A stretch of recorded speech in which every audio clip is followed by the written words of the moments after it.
All right, we're going to go ahead and get started. Yeah, do you want me to introduce you? Sure. Yes.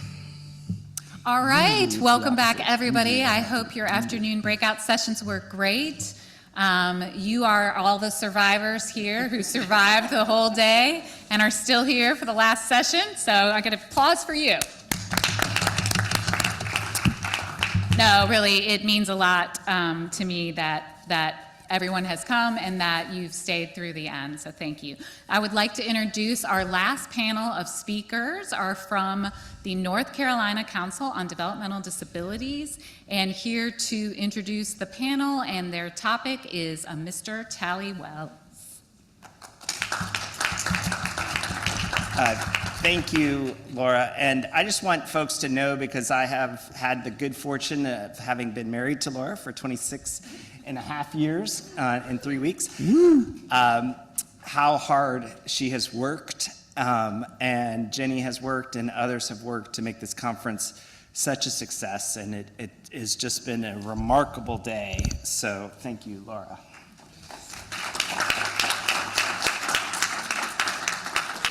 It's a real honor for me to get to speak to y'all and mostly to introduce our incredible North Carolina Council on Developmental Disability speakers today. We have with us today our Vice Chair of the Council, Marjorie Solis Russell. Marjorie is the mother of Spencer, and Spencer has autism, and Marjorie will talk briefly about what it means to be that family member. But in addition to being a family member, Marjorie is also a graduate of Georgetown. She also went to law school. She brings so much wisdom and fight to what we need to do, and she has been chairing our policy work at the North Carolina Council on Developmental Disabilities for 4 years now.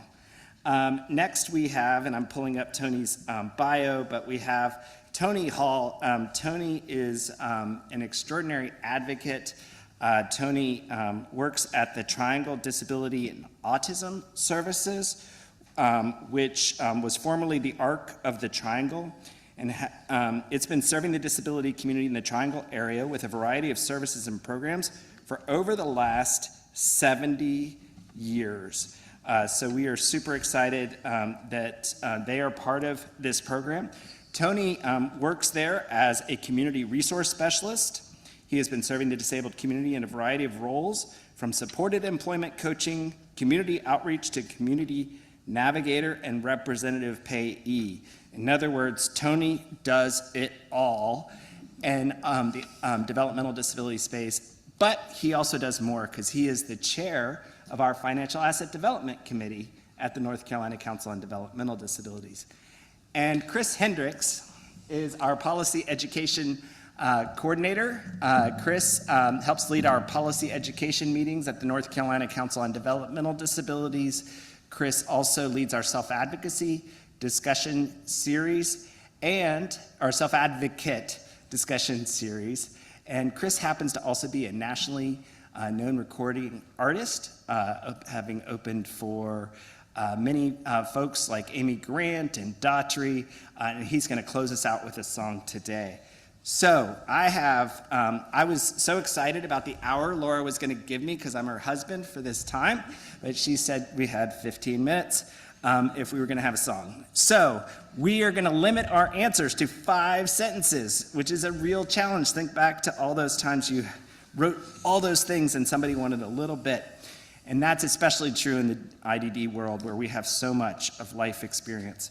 So we've got 3 of our council folks, 4 questions and 5 sentences on inclusive housing. So my questions for each of our speakers today is, first, why is developing inclusive housing in North Carolina a priority for you in the developmental disability community? 2, what gives you hope that we can increase inclusive housing? 3, what did you learn today at the conference? And 4, what do you want inclusive housing to look like in 10 years? And I'm going to ask Marjorie to come up, and then I think Tony and Chris are going to answer from their seats. Hello, everybody. Inclusive housing, why is it a priority? My son is 24 years old with autism, and he needs to be around other people. My husband and I are getting older, and there's not a night that goes by that I don't think of what's going to happen to my son after we're not around. There are hundreds of families that where parents are in their 60s, 70s, 80s, and even 90s, believe it or not. Without more integrated housing, Spencer and the adults with IDD like him will end up isolated or in institutions. We can't let them experience the negative impact of that isolation. Number two, I do have hope that we can increase inclusive housing. Individuals with developmental disabilities and families have worked hard to build relationships with legislators. We had a listening session 6 months ago with over 130 people and 14 legislators with the IDD Legislative Caucus. There was a bipartisan bill called HB 1003 that called for a 5-year plan for 1,000 housing rental subsidies for IDD. We have a long way to go, but we're building momentum. But we do need a broader base of support. I learned today that the state is working on more housing as part of the Samantha R. settlement, but this is going to take more time. I'm not sure I heard enough to give me confidence that this will come together in the short term. It really is important that we push the new governor and administration on a clear plan with concrete steps. Other states are successfully accomplishing this. We need to learn from these best practices and benchmarking. And integrated housing in 10 years looks like having integrated housing communities with people with IDD in Asheville, in Charlotte, in Raleigh, Durham, Wilmington, and other communities across the state. It's going to take funding from counties, the state, and leveraging federal funding. We have to do this. Our IDD's families are depending on it, and by the way, it's the right thing to do. Thank you. All right, Tony. Oh, Chris. Chris, you're next. First of all, why is inclusive housing important to me? Well, I am not only a person with lived experience who was diagnosed with cerebral palsy at the age of 4, but I'm also a family man. I have a daughter, Fern, and a wonderful wife, and I am currently looking for a home.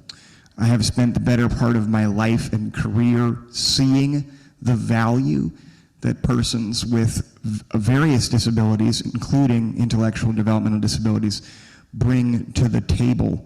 And I think that we as a culture and a subculture would benefit from the power and the hunger that these individuals bring to the table. And I think that they would feel more confident to bring that hunger to the table if they felt more independent in a place like inclusive housing.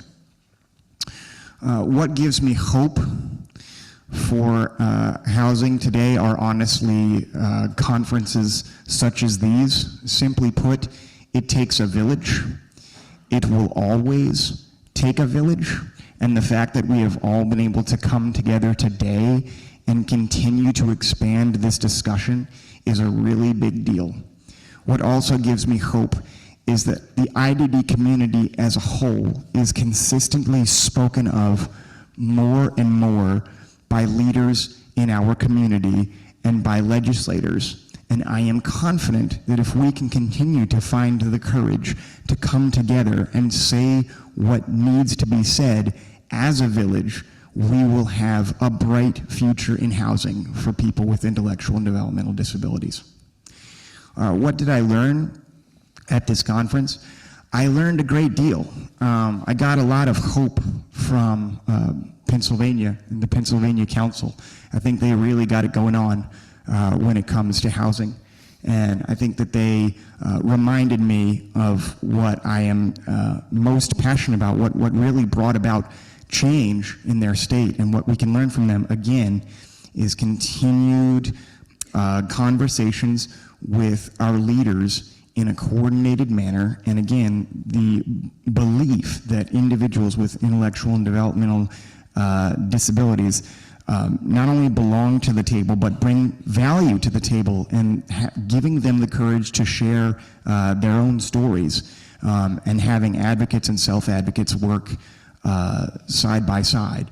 I was also heartbroken a bit to learn of the disconnect between the aging community and the disability community. The idea that there is some major separation between these two communities that I was unaware of was heartbreaking to me, and I think we should work to bridge these two communities and figure out how we can learn from each other and build a more inclusive culture that way.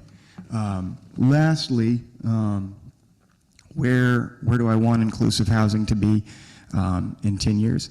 Well, I want housing to actually be inclusive, which means that houses are more than houses. It's not just four walls and a roof. It's a home, and it's seeds where a community is planted. That means that across North Carolina, we not only have individuals with IDD feeling more independent within their four walls, but having the courage to step outside the door and be the best version of themselves. It was once said that persons with disabilities deserve not just a life, but an enviable life. And I think if we work hard together in 10 years, we can help create the kind of ideal where people with intellectual and developmental disabilities can indeed live an enviable life of their choice, with things like community facilitators living with the people that they choose to live with, and working with the community to be as independent as possible, not just inside the home, but outside as well.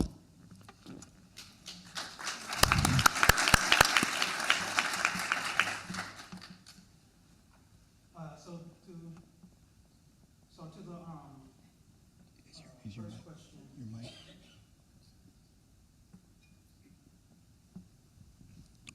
There we go. So on a professional level, inclusive housing is important because all individuals we support as an organization deserve the right to housing in their community that is safe, affordable, with the supports that they need. During my time in my role, I've seen individuals living in group homes, in alternative family living situations, transitioning out of intermediate care facilities, ICFs, into the community, and I've seen how extremely limiting or limited those options are, specifically in this area. In addition to the financial barriers to the individuals and their families. On a personal level, I understand the struggle of finding rental housing that's affordable and accommodating to my physical needs. And now, as a relatively new homeowner, navigating the challenge of figuring out how to obtain accessibility modifications, and where there's lack in funding of options available for individuals with disabilities who are not veterans. So whether renting individually with someone or being a homeowner, people with disabilities deserve the same access and options to housing that others have. All those options should be readily available to people, as there is no one-size-fits-all approach to housing for individuals with IDD. To the second question, I hope that the more light and attention we shed on the dire needs of individuals with IDD, that it ignites a direct response to address this problem of lack of inclusive housing. I'm hopeful that these discussions are being heard from outside of the circles of the disability support sector. And if we get the support and commitment from other industries to help make inclusive housing a reality, because we can't do it alone. In terms of what I've learned from the conference today, I'll say echo the sentiments of Chris, the work that they were doing in Pennsylvania. Just seeing that it's possible for the things that we are saying is a need. It's possible here. We don't have to reinvent the wheel. We just really have to look across the states and analyze the Medicaid programs and seeing what they did well for folks with IDD and implement our version here to make that happen. In 10 years, I'd like to see that all these new residential developments being built intentionally doing the work to make sure inclusion in housing is something that they act on in their initial planning stages. One inclusive housing development built today hopefully opens the doors to a trend where down the road inclusive housing is a standard and not an act of charity or an afterthought. Inclusive housing for individuals with IDD should be just as common as senior living facilities that we see, throughout our towns, throughout the cities. And I hope in a decade we have taken large strides in that direction. The more people see us where they live, the more we can truly be a part of the community. Awesome. Thank you, Tony. All right. So the good news is the next steps are easy because everybody wants to hear a song rather than me speak. So let me just say very quickly the next steps. First of all, we need North Carolina to understand this is us. How many, raise your hand or indicate, however you indicate, whether you are aging. Who here is aging? Okay, so every time I've asked that question, the answer's been everyone. Everyone is aging. And so, yes, Chris is right that sometimes, we aren't always rowing in the same way with the aging community, but we're doing it more and more here in North Carolina. They invited us in as the developmental disability community to be part of their aging state plan and took seriously one of the biggest issues, which we have aging parents and aging folks with disabilities, and what's going to happen. What's going to happen? Two, we have built momentum. I'm going to show you some slides while Chris is singing, so I don't run completely over time. But as Marjorie mentioned, we had 135 people show at the Capitol. I think we can triple that, quadruple that. But we need to show up this coming long session. Every single person here needs to know your legislator. And the good news is we've got folks on both sides of the aisle, no matter what happens tomorrow, who care about our issues deeply. I'm happy to tell you who some of those are. Chris is happy to connect you to your legislators. We can make that happen. And the third reason we can make this happen is because of Hope NC, because of the people in this room, because we have a very active disability community, and as Marjorie said, we have to make this happen. So I'm very excited to say that we are one of the only advocacy groups with a Spotify, Apple Pay, or whatever it's called, Apple Music, recording artist who wrote two songs specifically for the North Carolina developmental disability community. And this is the song Chris wrote called Because of Us, for the direct support professional workforce crisis, and now also for housing. Hope you like it.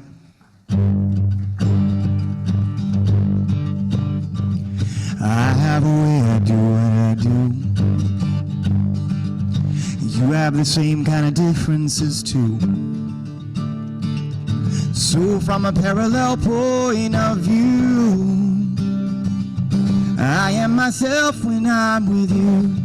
In these trying times, when trying's all we know what matters most. We are who we are. We are heart to heart. We are different scars sewn together. So no matter what, we are better because of us. I have my own story with my kind of verse, with my own pictures and sounds and my words. In joy or in sorrow, but never rehearsed. Thanks to you, I am heard, 'cause we are who we are, and we are heart to heart, and we are different scars sewn together. So no matter what, we are better because we are different, obviously. But there's nowhere else I'd rather be, 'cause we know the differences between being looked at and being seen. 'Cause we are who we are. We are heart to heart. We are who we are. We are heart to heart. 'Cause we are who we are. And we are heart to heart. And we are different scars sewn together. So no matter what, we are better because of us. Thank you. Thank you.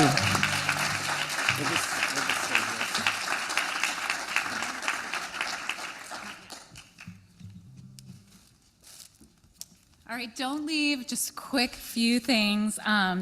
You have an evaluation for today. If you like to fill things out by paper, please fill it out before you go and just drop it at the front table. If you prefer a digital copy, there's a QR code at the bottom, or you could just go to our website, like I said earlier today, click on the summit details, and there's a button that says evaluation. It'll take you right to it.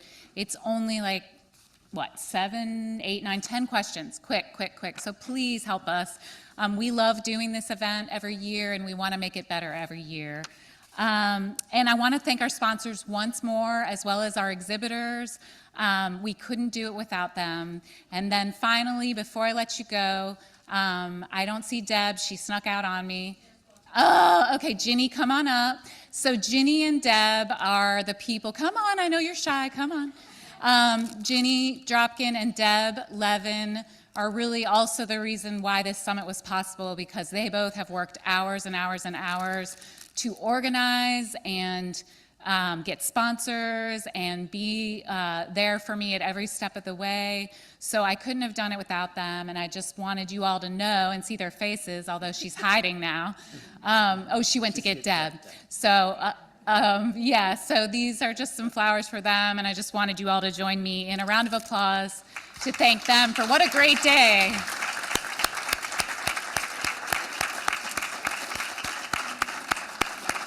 What a great day today was. Thank you, Ginny, for all you did and how you're always there. Come on up, Deb. Oh, everyone needs to see Deb. You probably saw Deb at the registration table. She was whipping everybody into shape, making sure everything went off without a hitch today. So again, I'm so grateful. And then another round of applause for our keynote, Esther Greenhouse. She was fantastic. And for all of you, and thank you, council members, for being here. And Chris, your music always inspires. So hope we all take heart the messages today and go out and work together to make this type of housing an option for more and more people. So thank you. Go home safely. Travel well.